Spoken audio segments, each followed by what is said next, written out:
What if you have chosen this family and these parents before you came to this life?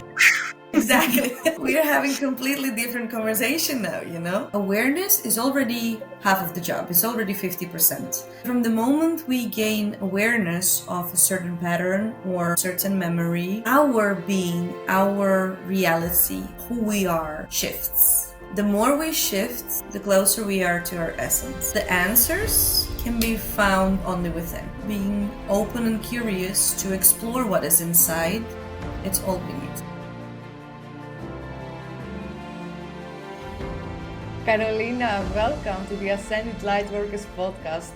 It's really great to have you here. How are you doing today?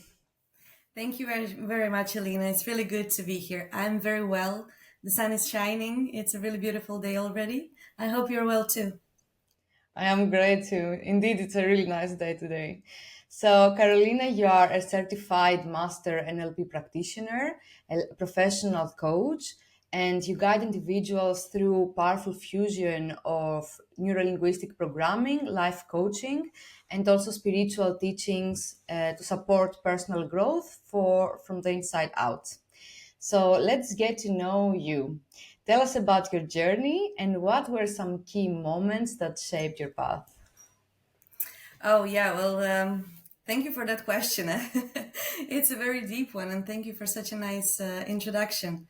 Well, in my case, spiritual path was the one that started the earliest, and very early age. I had my fair share of mental struggles and emotional ones. So I started exploring meditation and spiritual teachings.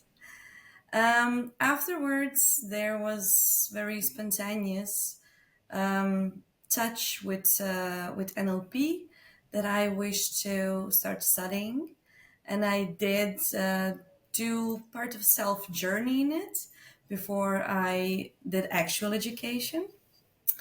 About 5 years ago, my more official journey with NLP started.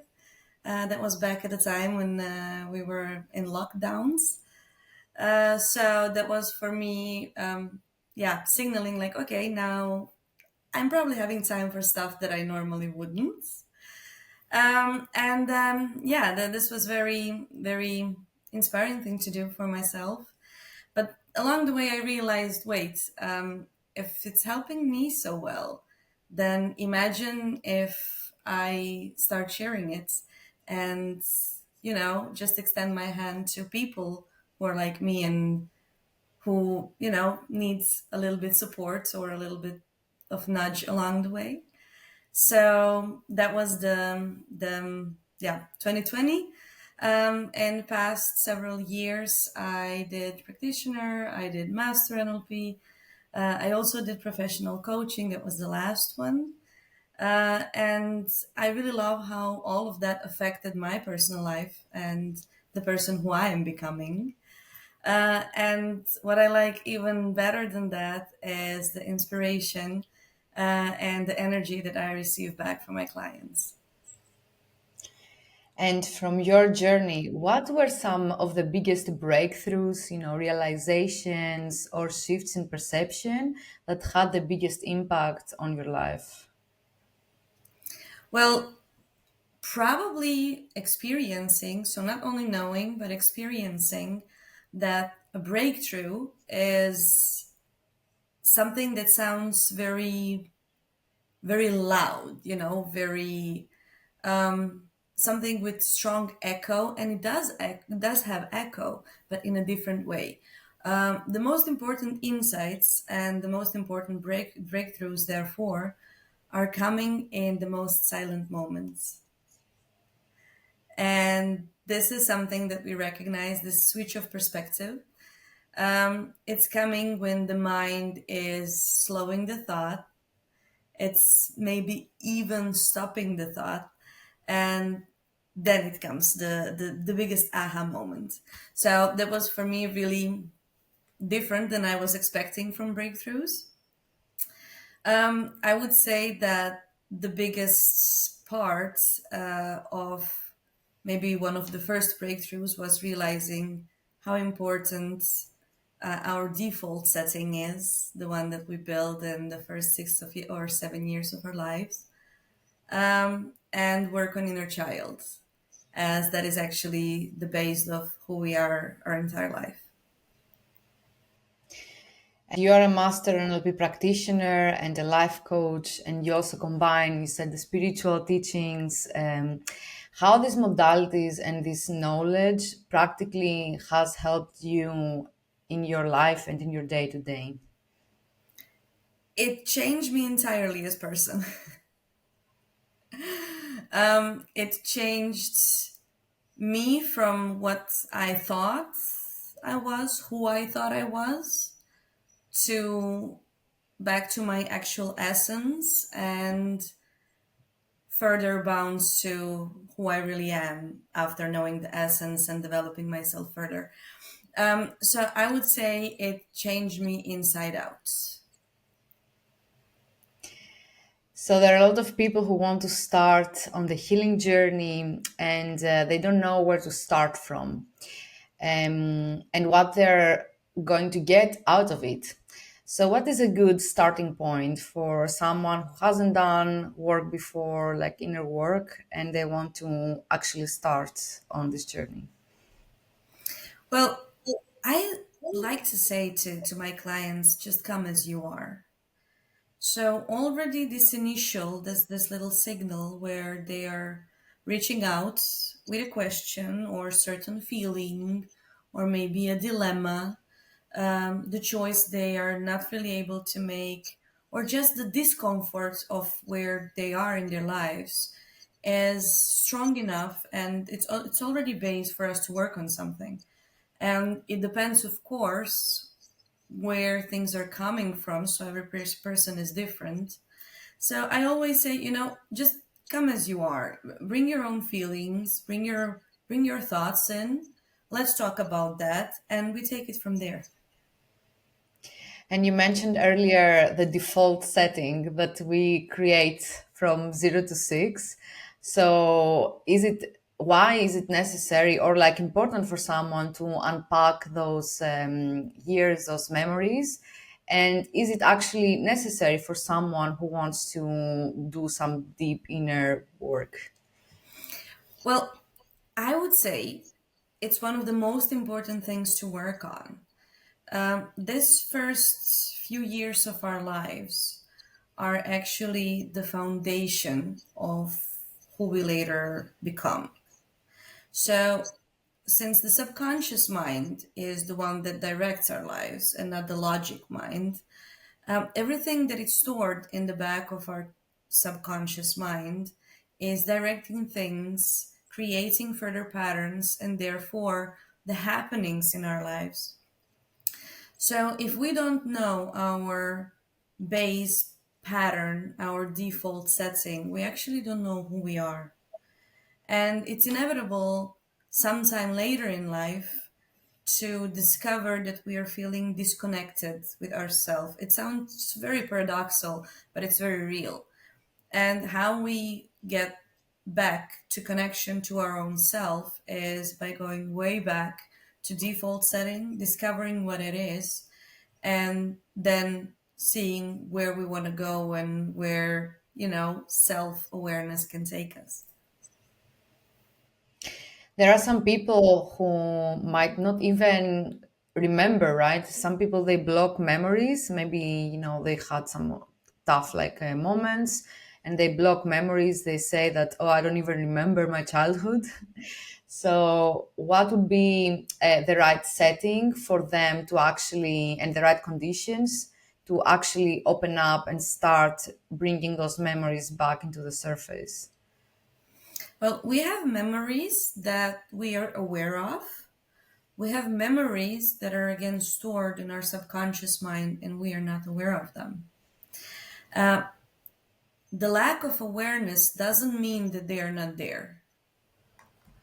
The lack of awareness is something that we can make up with discovering further who we are and what is in our mind. Of course, there is pattern of our mind blocking our memories to protect us. Sometimes they feel to be too painful. And somebody might think, okay, if it's so painful and it's already blocked, but why do we have to go there? This is one of the, most common questions that I get asked. And the answer is that, there is reality and there is our perception of reality. So in our perception of reality, something was very painful. But if we look deeper into what was beyond our perception in that reality, we might discover a lot of things about ourselves and a lot of things about people or events that are involved that can be helpful in, again, discovering who we are, what is our essence, and building ourselves further. Sometimes what we perceive as super painful, it came across that way, and it's definitely valid in our experience. But in reality, in further reality, we can witness a perspective switch where we realize that, wait, I felt this way, but that was completely false in a way, because their reality was completely different and that's not what was meant to be said or done. So having this width of perception is something that it's going to help us come back to ourselves and to our essence in a healthy manner. So not to our ego that is very limited, but actually to the width of our being. So I think what you're saying is really important because sometimes we might form traumatic memories from our childhood. But I think maybe it was because at the moment, we just didn't have the right support to regulate our emotions. So we associate like memories with a very negative emotion, and then we make a story in our little head about ourselves, about our worth, which is like completely not true. And I think by going there on those memories, basically you bring them up, like release the negative emotion, and then completely shift the perception of what happened, right? And then something that we used to remember as like a very like emotionally charged experience now becomes something that's just it doesn't carry this negativity anymore. So, what are some inner child healing practices that we can do to help ourselves in this process? Well, there are a lot of things that we can do, but there are not so many of them that we can do on our own. So, in order to go deep into ourselves, we have to let go of ego and we have to let go of the control. So, surrendering to the guidance of the other person is something that sounds the scariest for most of the people nowadays. But you cannot be deep in your subconscious mind and absolutely in charge in a way of your logic mind. So, you're still in charge, you are still there, you are still choosing to, let's say on the example of guided meditation, you are in charge, you are choosing to listen to this meditation, you are choosing to do it. But in order to be able to do it, you have to let go of the control idea of your logic mind. Otherwise you're not going to be able to get nowhere. um, So I would say this is one of the biggest challenges, but there are some small stuff that we can do on our own. I often recommend journaling. That doesn't have to be very time consuming practice. It's something that can be taking 10-15 minutes a day. And there are several ways to do it. Listening to frequency music, just soothing whatever there is can be helpful. Even how we handle stress nowadays is very well connected to the inner child part of us. So to our basic pattern, right? So I would say, all these little practices that can be helpful in handling everyday situations can be very useful. Um, and they can definitely and should be part of the story. But unfortunately, for guided exercises or guided meditations, we do need guidance. So we cannot really do it on our own.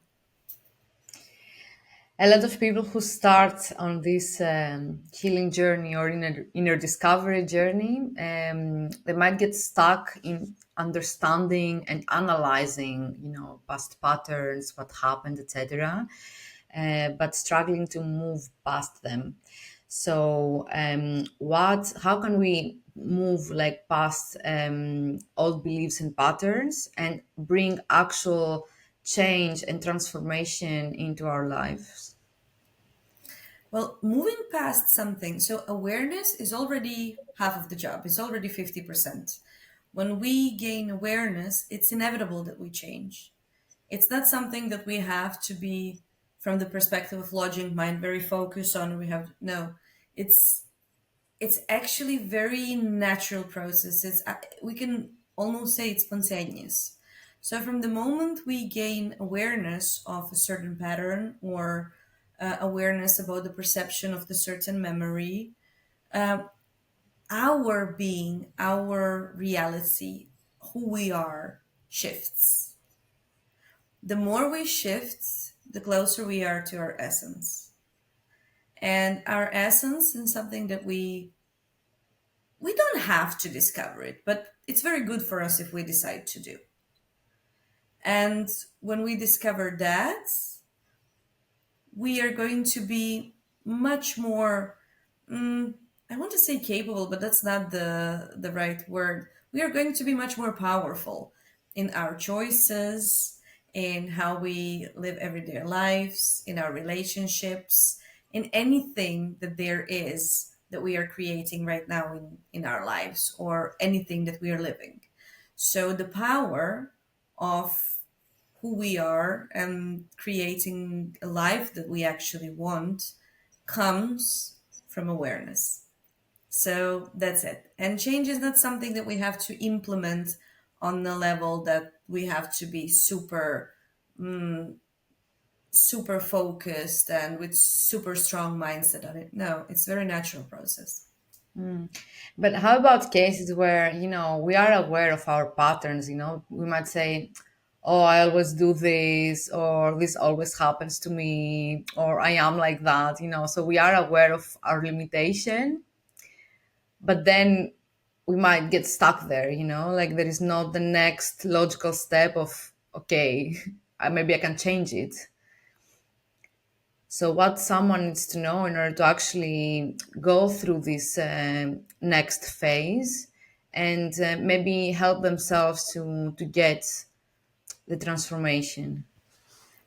We often think that us knowing that there is certain pattern of our behavior is awareness, but that's not completely true. Awareness is that plus knowing where is it coming from.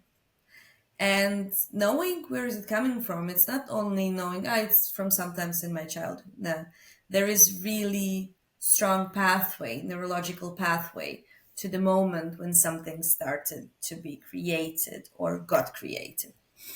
And this is what we work on. So when we actually gain the entire, let's say that way, entire awareness or awareness about the entire thing, that's even said in better words, then we can witness the natural change in one's life. And of course, then I would say the manifestation in physical world of how much we changed is actually our changed behavior and our changed choices.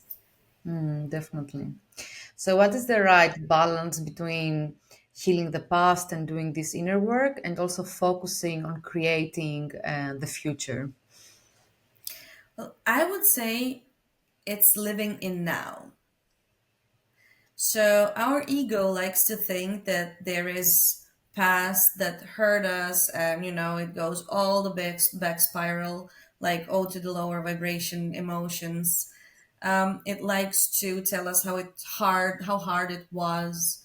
It likes to forget all the good memories that were happening because they were painful ones.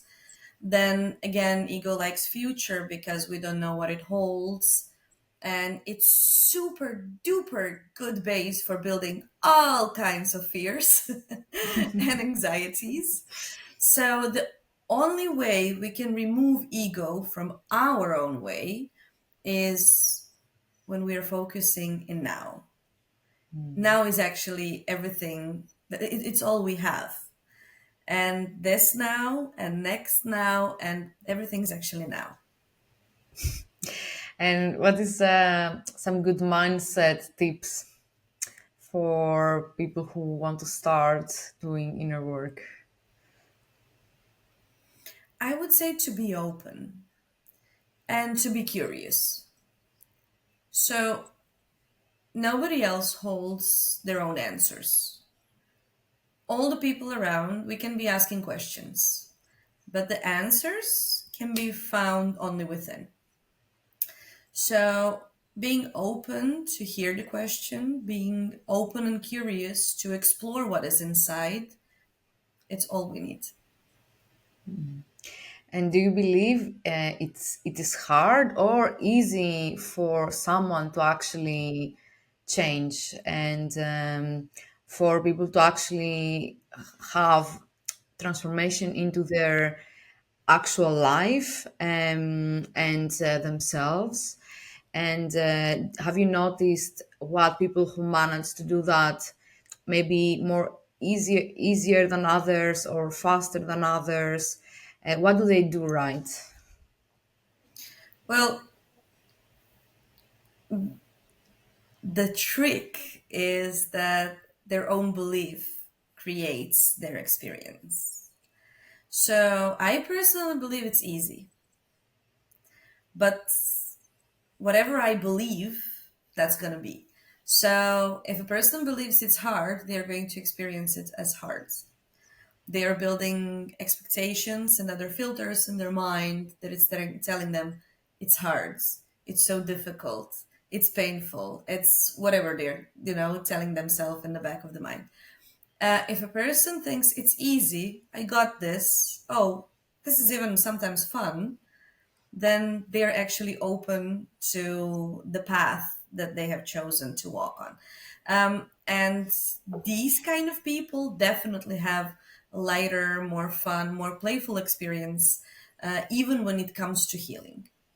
And would you differentiate cases, let's say for someone who might have a little bit more like trauma memories in their childhood and they have to do like deep inner healing work, and people that, they just deal with everyday anxieties and they could actually manage it with some, let's say, coaching or other type of modalities? Would you differentiate those cases? I mean, there are cases that are for actual therapy work that I don't work with, and we are talking about more serious, not mental issues anymore, but illnesses. And that's completely different story and different perspective. Um, with the groups that I work with, I would say every pain is pain. So we are not doing the scale who had stronger pain or more pain or whatever. Whatever person feels, it's legitimate. It's worth of validation. So I just accept what they claim to have as their feelings, and we work with that. And the important part to know is that whatever a person feels, they are right about it. The fact that maybe me or you, we wouldn't be feeling same in the situation doesn't lessen their pain, doesn't diminish it. It's still there.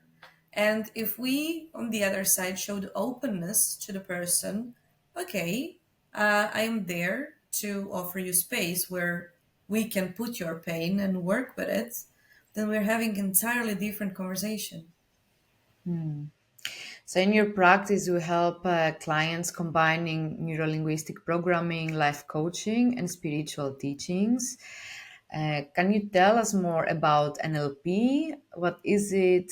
What are some principles of it, and how does it work?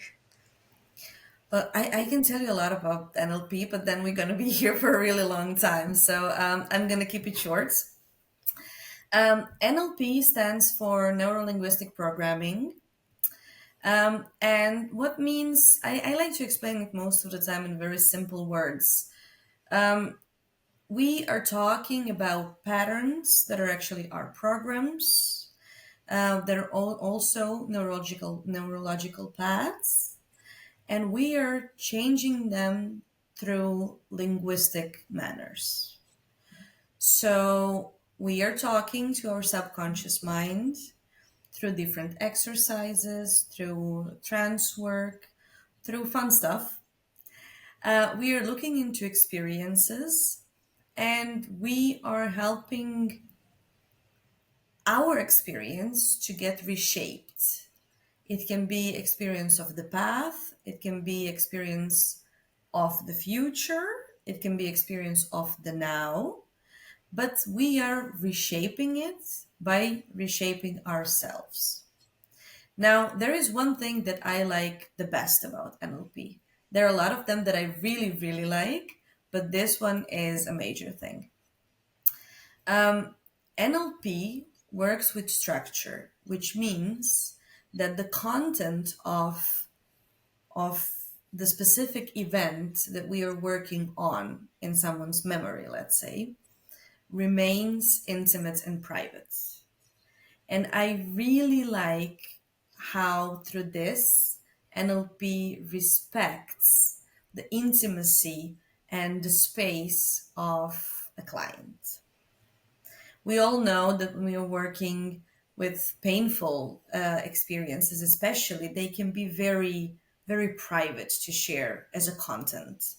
And that even if they would be shared, the content of it, it would take us down the spiral and we wouldn't be doing good.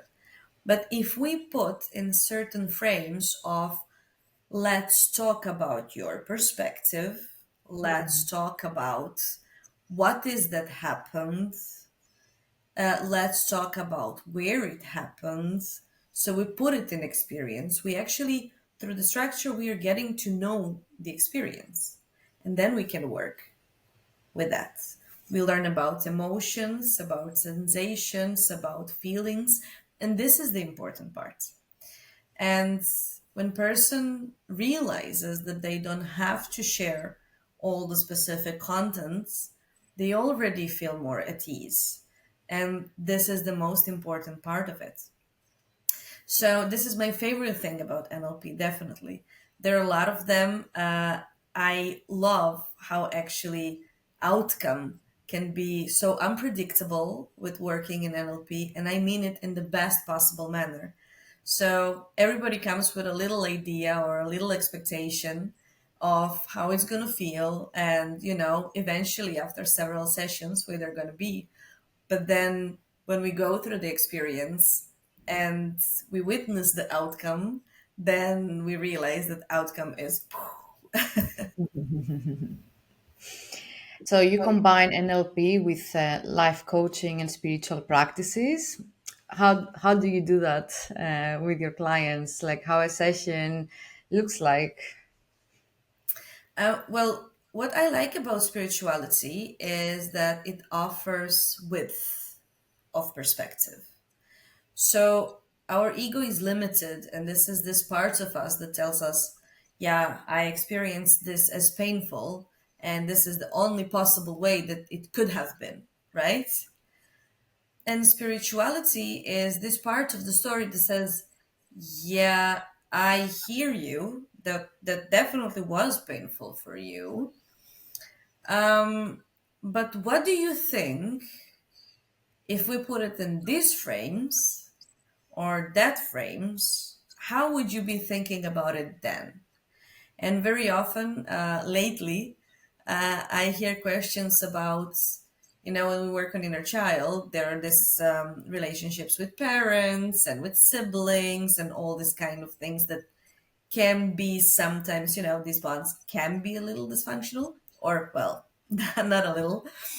Um, and then there is spirituality saying, yeah, that's all good, but let's just think for a second. What if, for the development of your soul path, you have chosen this family and these parents before you came to this life? And we are having completely, exactly, we are having completely different conversation now. So I love how much of perspective and of width spirituality can bring to the picture. It actually helps us understand ourselves better by, comforting our ego. Like, yeah, I know you're there, you're in pain, I get that, but let's just think for a second. And I find that personally useful, but I also see that I witness how useful it can be for the people who choose to be part of my sessions. Definitely. Like maybe how I experienced it myself, it was like, okay, psychology neutralized the experience, spirituality even made it positive. So indeed, it's very useful to see how different perspectives can completely change your experience and your Definitely. actual life. So, what are some common cases or requests or complaints that your clients come to you with? Oh, they are very various. And I feel, I'm not sure, was that about the astrology part and everything that's happening in the sky in specific period. But I feel like there are periods that are coming certain topics more, and there are Mm, other periods that are they're bringing another topic more. So last few months, I feel like inner child was something that people were talking about a lot. Um, Even on social media, it was a topic very often, or I don't know, at least my algorithm brings it. And I feel that this is probably something that's, the development of the collective consciousness is coming to understanding that, oh, wait, this is an important part of our lives.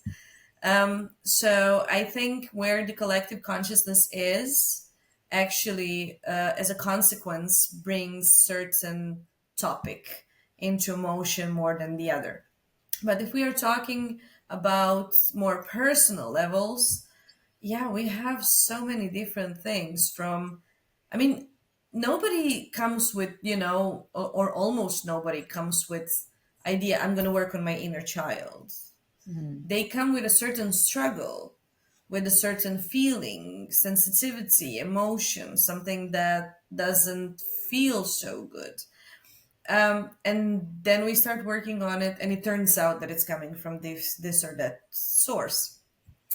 And this is how most of the time works. And even when people come with idea of, I would really like to advance in my career, but I feel blocked. Not once we're gonna be back on inner child path, because it's very closely connected to our belief system and to what we believe to be enough for or deserving of. So it's actually so many things that can be part of one's journey. It doesn't have to be only work on inner child. It can also be further work on the beliefs. It can be work on inner teenager. That one comes really straight after. And it's really fun to deal with. It can also be our knowledge and awareness of our own essence and how we think we come across, how we think we position ourselves, but then how we actually have been seen. And how is that connected? How we deeply see ourselves. So there are so many perspectives and so many, I don't want to say issues. It doesn't really sound, as adequate word. I would rather say so many challenges that we face right now. And the more our consciousness expands, the more challenges we actually face, because they're suddenly there is capacity to recognize that this is a challenge. And this is something that I want to resolve as not have this obstacle in my life. Definitely.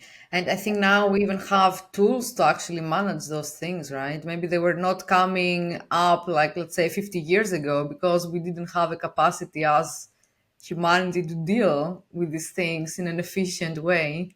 And I think as the consciousness is expanding and, like all these healing practices, they become even more powerful, then I think it's normal that more and more people feel more willing and trusting that they can actually bring things up because they know that they can find resolution. So what are some results or transformations that people can expect to get, and what are some of the things that you have personally experienced through working with clients?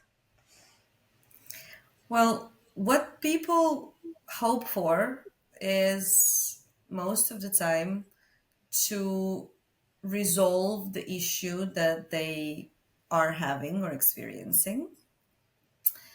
And most of the time, what they witness is actually very improved quality of life in several aspects.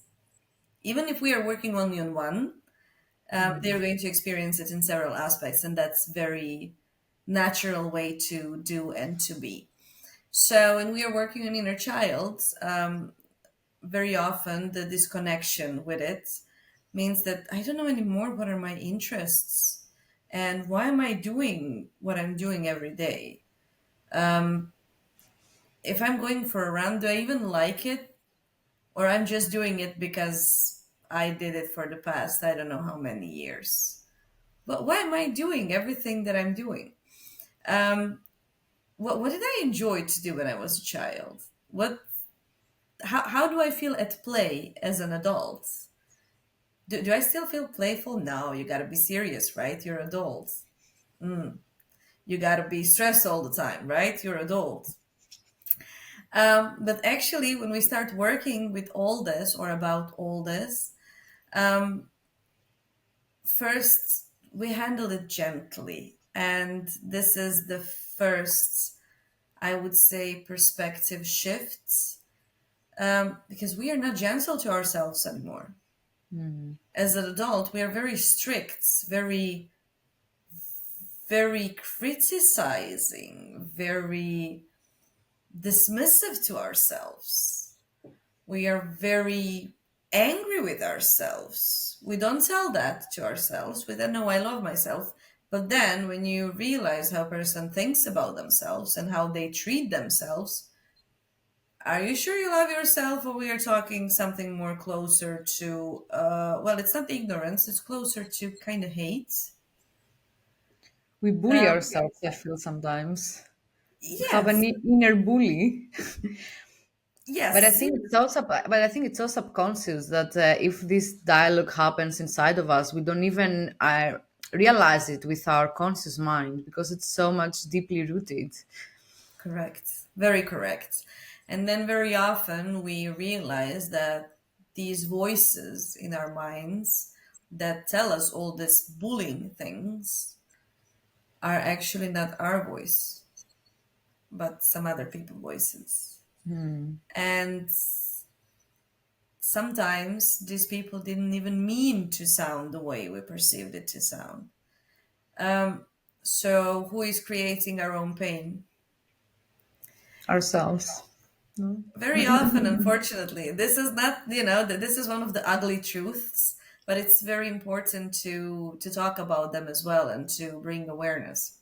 So, what people experience after they experience all of this, and we start reconnecting, building this, this tiny little, very, very sensitive, very soft threads to our inner child, back to that place.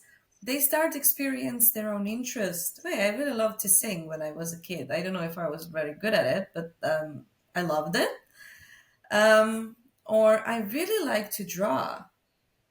I really like to, I don't know, play football, whatever, bringing these kind of interests in our lives, especially when it comes to artistic expression Is it music? Is it painting? Is it drawing, sculpting? Doesn't matter what it is, and doesn't matter how it manifests in one's life.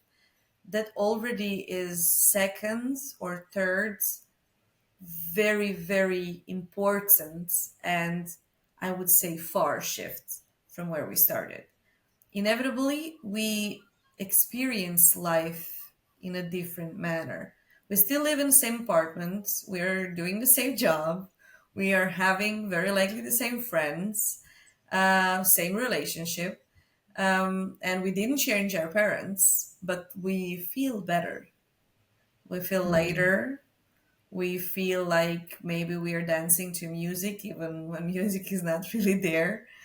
And we recognize a little things that, wait, today was actually a good day. I really had fun doing this creative, whatever this creative thing is. And this is one of the, I would say, this is one of the points that most of the people, if they didn't notice the shifts so clearly before, this is the first when they notice it. And Mm. then we go further on, and the perspective just shifts 180%. Do you think it's possible to even get an inner voice that instead of criticizing and strict, instead can be very loving and supportive and to really say good things about ourselves? Of course, I know it's possible.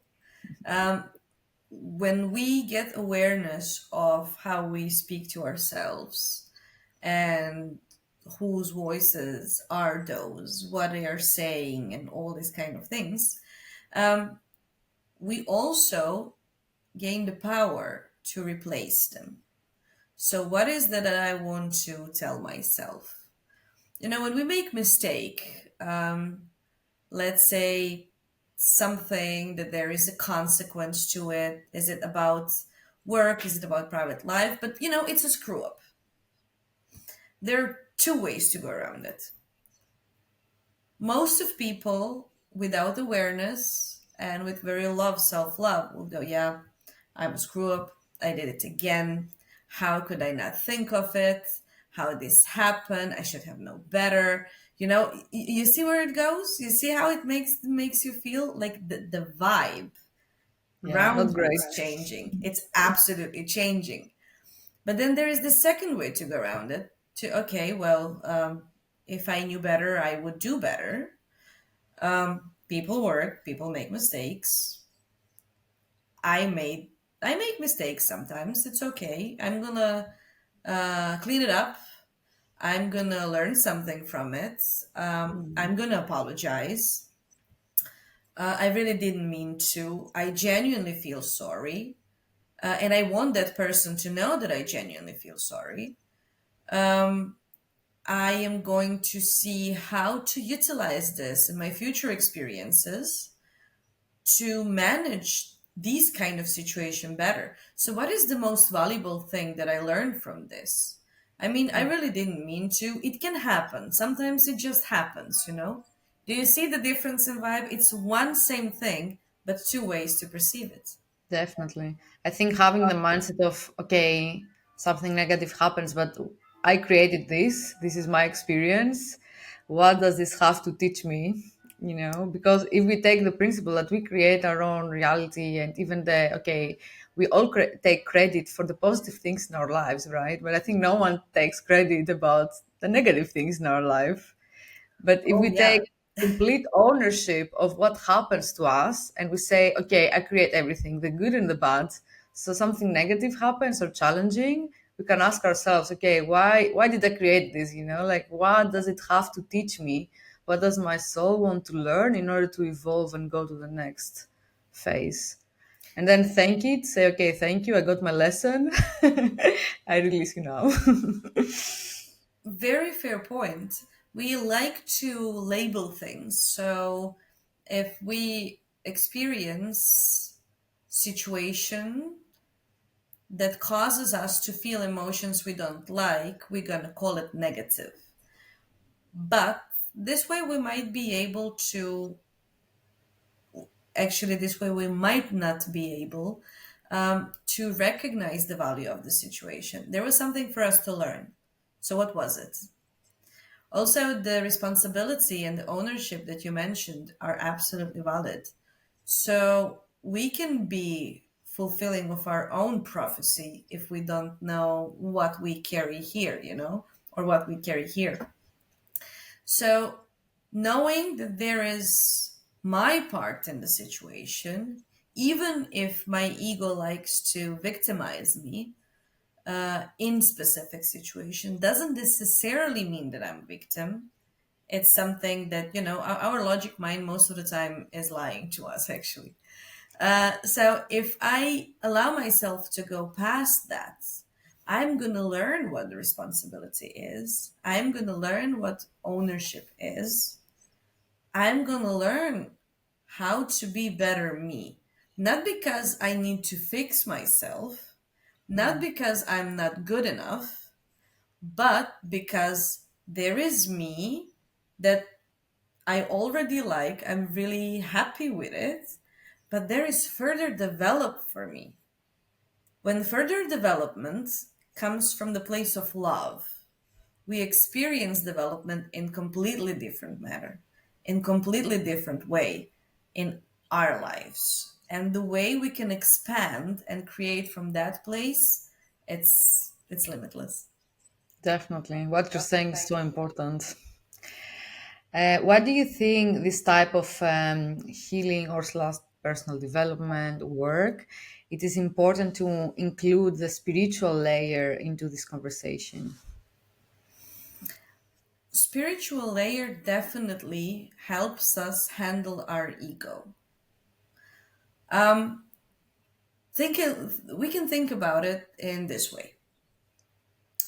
You know that every wolf pack has alpha, and alpha is always on the back, and there is beta, and that one is always on the front. So ego is our beta, and it likes to be seen. It likes to be there. It likes for everybody to notice it. Is it a hero? Is it a victim? Is it a villain? Is it whatever there is? Our ego likes to be seen. And then it likes to convince us that we are our ego. So ego is us. And this is all what is there to us because this is what has been seen and visible. And that's how it's actually lying to us. The alpha, the big boss of our lives, is actually subconsciousness. We can get to know our subconsciousness if we put our ego into its place. This sounds a little rough, but it's actually not. It's absolutely fine to put our ego to the side where it belongs in a gentle manner. Almost everything can be done in a gentle manner. Respectfully, ego was there to protect us many times, all the anxiety that were created, all these things in our logic lower minds are there for a reason. And there were times when that was super useful. But right now, we are going deeper into the matter. So in order to go deeper into our own essence, into our own matter, we have to remove that layer. Not forever. We're not going to lose it. We just put it to the side so we can go through. That's it. Ego is still important. Ego is still there. Ego is still aspects of us. But in order to walk into subconscious mind and explore it, we have to put ego to some other place. So just a little to the side. It's fine. What is your mission? My mission is to be the change I want to see in the world. This is what inspires me the most. Um, I don't think I can change the world, but I do think that I can change it a little bit for some people because some people changed it for me. They helped me build my experience and myself in a way that really brought the positive change. And if we would be able to gather that in this life, in this experience, I think we would make world such a good place to be. If you could inspire our audience to adopt one new belief or habit that would have a big impact on their life, what would this be? I would say start, you know, baby steps. So it can be so small, so tiny, um, but if it's consistent, it can literally change your experience of existing. Um, and it can be so small as just looking yourself in the mirror, um, give yourself a little smile and say, "Good morning, beautiful." It can be that small. And this is good start already. Our platform is called Ascended Lightworkers. What ascension means to you? For me, it means, there is this saying that until we have one life, and you live one life until you realize who you actually are, and afterwards you start living different life, another life. And this point of realization, who you actually are, your essence, your inner being, your inner world, is what feels like ascension to me. Beautiful. Carolina, thank you so much for being here with us today on our podcast. And thank you so much for also being part of the Ascended Lightworkers platform and helping people there to heal their inner child and take this inner journey. You can find Carolina on our platform. I'm going to put the link below, and you can work with her through one of her NLP sessions. And if you like this episode, you can like and subscribe to our channel. Until next time, my friends, keep spreading your light. Carolina, thank you so much for this. Thank you for having me, Alina. I really enjoyed being in this podcast. It was so much fun.